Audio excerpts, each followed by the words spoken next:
Hi friends, అందరికి ముందుగా గణతంత్ర దినోత్సవ శుభాకాంక్షలు. Welcome to Vijaya videos. Republic day కి మా పాప భరతమాత గెటప్ వేస్తుందండి. దానికి కావాల్సిన ఐటమ్స్ అన్ని నేను షాప్ నుండి తీసుకొచ్చాను. కొన్ని ఇంట్లో కూడా ఉన్నాయి. ఏమేమి తీసుకొచ్చాను అన్ని చూపిస్తున్నా. జెండాలు తీసుకున్నా, కాస్త పెద్దగా ఉంటే బాగుంటాయి చేతిలో పట్టుకోవటానికని. పిల్లలు కదా తొందరగా పాడేసుకుంటారని నేను ఇలా 3 వరకు తీసుకున్నా. 2 పెద్దవి, ఇంకొకటి మీడియం సైజ్. ఇది అలాగే హార్ట్ దగ్గర పెట్టుకోవటానికి ఇలా ఐ లవ్ ఇండియా అనేది సింబల్ తీసుకున్నాండి. ఇది చాలా బాగుంది, స్మూత్ గా కూడా ఉంది, కుచ్చుకోకుండా బాగా అనిపిస్తుంది. అందుకని ఇవైతే తీసుకున్నా, చూడంగానే నచ్చేసినాయి. ఇవి 2 తీసుకున్నా. ఇది ఒక్కొక్కటి వచ్చి 10 రూపీస్. ఒకటి ఇండియన్ మ్యాప్ ఉండేలాగా, ఒకటి జెండా కలర్స్ ఉండేలాగా ఐ లవ్ ఇండియా అని రాసింది ఈ సింబల్ లో ఒకటి తీసుకున్నా. నాకు 2 అయితే చాలా బాగా నచ్చినాయి. ఇందులో ఇంకా వేరే మోడల్స్ కూడా ఉన్నాయి. నాకు ఇవి నచ్చి ఇవి తీసుకున్నా. అలాగే ఇంకొన్ని ఐటమ్స్ కూడా తీసుకున్నా, చూపిస్తున్నా. ఇవైతే ఇప్పుడు తీసుకున్నది కదండి,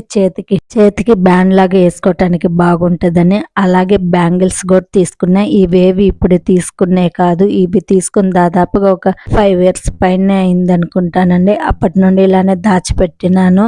ఆ రోజు మాత్రమే యూస్ చేస్తాం కదా, ఇండిపెండెన్స్ డే కానీ లేకపోతే రిపబ్లిక్ డేకి వేసుకున్నాక మళ్ళీ వాటిని జాగ్రత్తగా స్టోర్ చేసుకుంటే ఎప్పటికీ ఉపయోగపడతాయి. అలాగే జుట్టుకి వేసుకోవడానికి రబ్బర్ బ్యాండ్స్ కూడా తీసుకున్నా. జెండా సింబల్స్ కూడా, ఇవి కూడా లాస్ట్ ఇయర్ అంతకుముందు ఇయర్ ఇవ్వండి. ఇవైతే ఈసారి చూపించాను కదా, ఫస్ట్ లో ఆ మోడల్ తెచ్చిన, అంతకుముందు ఈ మోడల్ తెచ్చిన. ఇవి ఉన్నాయని ఈసారి చేంజ్ చేసి, ప్రతిసారి కొత్త మోడల్స్ వచ్చినప్పుడల్లా తీసుకొస్తుంటే పిల్లలు కొన్ని పడేస్తారు, కొన్ని ఉన్నప్పుడు ఇలా దాచిపెట్టేస్తుంటాను నేను, మళ్ళీ ఉపయోగపడతాయనే కదండి. మన ఇండియాను మనం ఎంత గౌరవిస్తామో దానికి సంబంధించిన సింబల్స్ కూడా అవి ఏవి పడేయకూడదు. వాటిని జాగ్రత్తగా భద్రపరచుకోవాలి. ఎక్కడంటే అక్కడ పడేసి వాటిని అగౌరవపరచకూడదు. ఈసారి కొత్తగా తీసుకొచ్చిన బ్యాంగిల్స్ అండి. ఈ మోడల్ తీసుకున్నాను ఈసారి. మా పాప భరతమాత అవుతుంది కదా, ఇలా కొత్తగా బాగుంటాయి అన్నట్టు ఈ విధంగా తీసుకున్నాను. బ్యాంగిల్స్ కూడా 2 మోడల్లో సెట్ చేసిన, ఏవైతే బాగుంటాయని. అంతకు ముందు తీసుకున్న బ్యాంగిల్స్ అవి, ఇప్పుడు తీసుకునేవి. నాకు 2 అయితే బాగా నచ్చినాయి.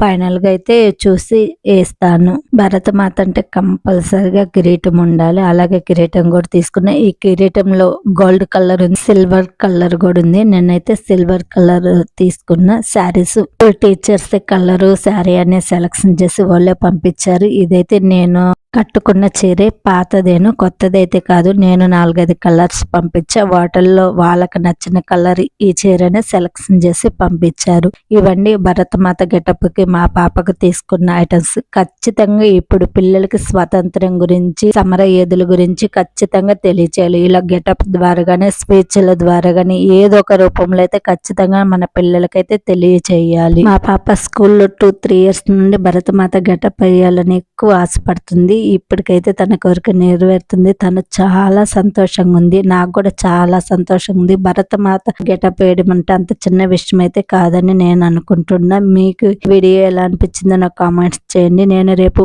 భరతమాత గెటప్ వేసినాక ఆ వీడియో నెక్స్ట్ ఎప్పుడైనా పోస్ట్ చేస్తే ఎలా ఉందో. ఎందరో మహానుభావుల త్యాగ ఫలితమే ఈ గణతంత్ర దినోత్సవము. ఖచ్చితంగా దీన్ని పిల్లలు, పెద్దలు అందరూ జరుపుకోవాలని నేను కోరుకుంటున్నా. ప్రతి ఇంటి మీద ఆ 3 జెండా రెపరెపలాడుతూ ఉండాలి. ఆ జెండాకు అందరూ అభివందనం చేయాలని కోరుకుంటున్నా. అలాగే కొన్ని బుక్స్, పెన్నులు, పెన్సిల్ కూడా తీసుకొచ్చా. ఎలాగో వీడియో తీస్తున్నానని అవి కూడా చూపిస్తున్నాను.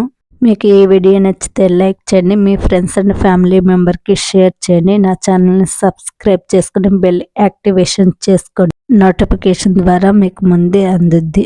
మీరు ఈ గణతంత్ర దినోత్సవం ఎలా జరుపుకుంటున్నారో కూడా నాకు కామెంట్ చేయండి. Thank you watching for this video.